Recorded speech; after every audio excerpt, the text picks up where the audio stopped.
지난주에 우리가 아브라함이 하나님하고 언약을 맺는 장면을 살펴보았습니다. 그렇죠? 우리 카라트 브리트 기억하십니까? 하나님이 아브라함하고 이제 언약을 맺습니다. 짐승을 잡아서 양쪽으로 갈라놓고 하나님의 불을 지나가고요. 아브라함도 지나갔겠죠. 그러면서 언약을 맺습니다. 네가 이제 내 자손이 될 것이라는 거예요. 하나님의 약속을 지키겠다라는 겁니다. 근데 하나님이 지키겠다는 그 약속이 뭐였습니까? 어떤 것에 대한 약속을 하시고 그것에 대한 언약으로 이 계약을 맺게 되는 거였죠. 뭐였습니까? 하나님이 아브라함에게 뭘 주겠다고요? 예, 자손을 주겠다고요. 하나님이 아브라함에게 언약을 맺을 때 그 언약의 처음 조건이 뭐였냐면 자손을 주겠다는 거였습니다. 한번 볼까요? 창세기 15장 4절 하반절부터입니다. 한번 4절 하반절부터 4절부터 5절까지 다 같이 한번 보시죠. 같이 읽겠습니다. 시작. 여호와의 말씀이 그에게 임하여 이르시되 그 사람이 내 상속자가 아니라 내 몸에서 날 자가 내 상속자가 되리라 하시고 그를 이끌어 밖으로 나가 이르시되 하늘을 우러러 묵별을 셀 수 있나 보라. 또 그에게 이르시되 내 자손이 이와 같으리라. 하나님이 아브라함에게 자손을 주겠다고 했단 말이에요. 이걸 가지고 하나님하고 언약을 맺습니다. 왜요? 아브라함이 하나님 주신 이 말씀을 그냥 믿었어요. 아, 하나님 나에게 자손을 주시겠구나 하고 믿었다고요. 아브라함은 순종하는 사람이잖아요. 믿었습니다. 하나님의 뜻을 발견했습니다. 계시의 말씀에 자기에 임했어요. 어떻게 해야 될까요? 이 계시의 말씀을 이루어야 될 거 아닙니까? 나에게 주신 말씀 이루어야 될 거 아닙니까? 이때 조심해야 될 것입니다. 이때 특별히 하나님 앞에 순종하려고 하시는 백성들에게 하나님의 뜻에 어떻게 순종해야 될지 오늘 하나님께서 본문을 통해서 잘 알려주십니다. 아브라함이 하나님의 계시를 받았습니다. 하나님이 아브라함을 통해서 자손을 주겠다고 하니까 아브라함이 그 주신 말씀에 어떻게 해야 될까요? 순종해야죠. 처음에는 자기 종을 통해서 자손을 그냥 상속하고 끝내려고 그랬는데 아니라는 거예요. 하나님이 네 자손 통해서 하나님께서 네 후손을 통해서 복을 주겠다는 거예요. 그러니까 후손을 봐야 될 거 아닙니까? 자, 하나님의 뜻이 왔어요. 어떻게 이루겠냐는 겁니다. 아브라함이 여기서 이 약속을 자기가 이루어야 한다고 생각을 합니다. 이 믿음이 좋은 사람들이 잘 하는 실수입니다. 하나님의 뜻은 왔어요. 하나님의 뜻이 어떻게 나에게 왔다라는 거 그걸 잡았어요. 캐치를 했어요. 그러니까 지식은 있는 거죠. 근데 이것을 어떻게 이루어야 되는지 지혜가 필요합니다. 많은 크리스천들을 제가 보면 지식은 많아요. 지식의 은사를 가지시는 분들은 생각보다 많습니다. 그러니까 주의 뜻을 분별해내는 영은 생각보다 많아요. 이게 주의 말씀이구나, 주의 뜻이구나. 쉽게 말하면 들을 기 있으신 분들이 굉장히 많아요. 근데 지혜 있는 분들은 참 만나기가 어렵습니다. 이게 정말 주의 뜻인지 아닌지 분별의 영을 가지신 분이 굉장히 적어. 이걸 어떻게 응답해야 되는지 아는 분들이 적다는 얘기예요.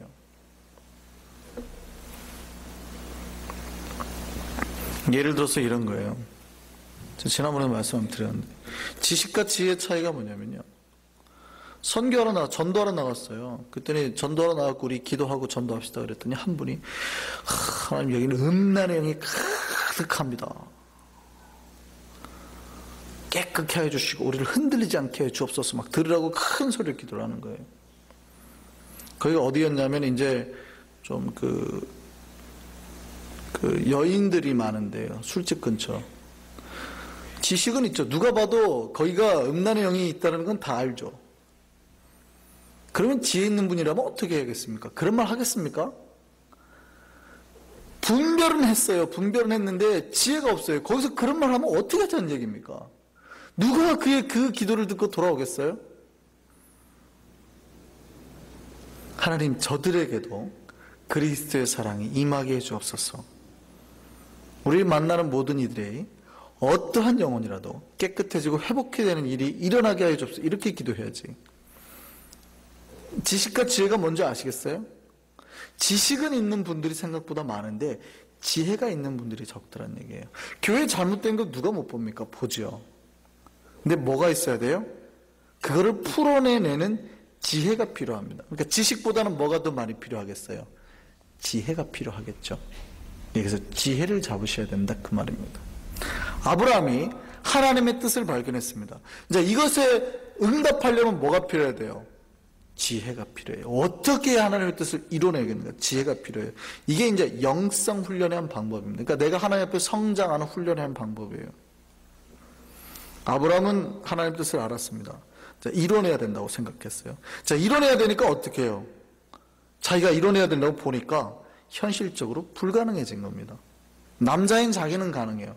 근데 아내 사라를 보니까 나이가 많아요. 제가 여기서 특별히 그냥 아브라함 사라라 그래도 이해하시기 바랍니다. 아직까지는 아브람 사라예요. 그죠?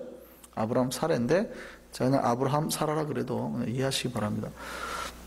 아직까지 이제 사라가 아기를 못 낳아요. 나이가 경수가 끝났다고요. 이 현실적인 벽에 딱 부딪혔을 때 이걸 어떻게 해결할 거냐는 얘기입니다. 하나님 여러분에게 응답하셨어요. 뭔가 복을 주겠다고 약속하셨어요. 이걸 응답해야 될 거 아닙니까? 근데 현실적으로 보니까 내 복이 이게 불가능해요. 나에게 지금 이게 어떻게 할 거냐는 얘기입니다. 아브라함이 한 방법을 강구합니다. 그러니까 하나님의 뜻에 우리 계시하게 된 주의 뜻을 명확하게 이해를 못한 거예요. 그냥 겉만 잡은 거예요. 그러니까 자기들이 할 수 있는 자신들만의 최선을 찾게 됩니다. 그러니까 인간이 할 수 있는 최선이에요. 그게 뭐냐면 임신이 가능한 여인을 찾는 거죠. 그러니까 사라의 여종이었던 하갈을 통해서 자손을 보려 합니다. 이게 당시 하나님의 뜻에 순종하려 했던 아브라함이 선택할 수 있는 최선이었습니다. 이게 근데 하나님의 뜻이었습니까? 아니었습니까? 잘 보세요. 우리가 하는 하나님 앞에 최선이 하나님께서 우리를 통해 역사하기를 원했던 아버지의 뜻이 아닐 수 있다라는 얘기입니다. 우리는 최선을 다했는데요. 아니요. 여러분의 최선이 필요한 건 아닙니다. 세상 사람들은 그럽니다. 최선을 다하면 됐어. 천만에요. 여러분은 여러분의 최선을 잡으시면 안 돼요. 하나님의 최선을 찾으셔야 됩니다. 이게 크리스찬이 할 일입니다. 하나님은요, 사실은 여러분보다 더 큰 뜻을 준비하셨어요. 그러니까 여러분이 구한 것보다 더 큰 복을 준비하셨거든요. 상상할 수 없는 복을 준비하셨거든요. 아브라함에게 주신 건 그거예요. 아브라함의 기대를 뛰어넘는 복이었습니다. 근데 그거를 못 보는 거죠, 참 아브라함은. 그러니까 자기의 생각과 판단 속에서 그 복을 찾고 이루려고 하는 거예요. 그러니까 요만한 복을 찾는 거죠. 하나님은 상상할 수 없는 복을 준비하셨는데. 맞아요? 이게 맞아요, 안 맞아요? 예, 깨지게 되는 겁니다. 인간의 열심보다 하나님의 열심을 찾으셔야 됩니다. 인간의 열심으로 하나님의 뜻을 찾으려면 하나님의 고귀한 뜻이 오염되는 겁니다. 여기서요, 참 어렵습니다. 사실은 우리가 하나님의 뜻을 찾는 게 어려운 게 뭐냐면 하나님이 약간 우리를 힘들게 하시는 게 있어요. 뭐냐면 길을 딱 한 길만 보여주시면 되거든요. 그러면 명확하잖아요. 근데 하나님이 참 정말 재밌으신 게요, 비슷한 길을 아주 비슷해 보이는 두 길을 보여주신단 말이에요. 딱 하나님의 뭔가 계시가 오면 대부분 그렇습니다. 두 길을 보여줍니다. 두 길. 그러니까 여기도 하나님의 뜻 같고 저기도 하나님의 뜻 같아요. 이럴 때는 어떻게 해야 될까요? 이럴 때는 도대체 어떤 길을 선택해야 되는 겁니까? 영적인 이제 여러분이 앞으로 하나님의 뜻을 찾는 방법 중에 하나입니다. 제가 팁을 알려드려요. 굉장히 헷갈릴 때가 있죠. 그럴 때 없으세요? 여러분 하나님 뜻을 찾을 때 진짜 헷갈릴 때가 있어요. 여기도 하나님 뜻 같고 저기도 하나님 뜻 같고. 그럴 때는 어떻게 하면 될까요? 우선 한 군데를 내달려 보는 거죠. 그래가지고 아버지의 뜻이 아니면 빨리 돌아오면 되겠죠. 아닙니다. 그러면은 100% 실패합니다. 그거는 도박이에요. 하나님의 모험에는 도박은 없습니다. 기다리셔야 되는 겁니다. 하나님이 두 가지 길을 보일 때는요, 기다리라고 주시는 거예요. 한쪽을 선택하라고 주시는 거 아닙니다. 기다리라고. 언제까지 네가 기다린다, 인내를 보기 위해서 두 가지 길을 보여주시는 거예요. 조급한데요, 빨리 가야 되는데요, 저쪽으로 가야 내가 대박 날 것 같은데요, 기다리세요. 하나님이 두 가지 길을 보여주실 때는 기다리시는 겁니다. 언제까지요? 두 가지 길을 보여주신 하나님이 내 등을 밀 때까지. 가장 더디어 보이는데요, 가장 안전하게 가는 길입니다. 하나님이 밀 때까지 가기 싫은데 하면 밀려서 가는 데가 아버지의 뜻이에요. 그렇게 가셔야 됩니다.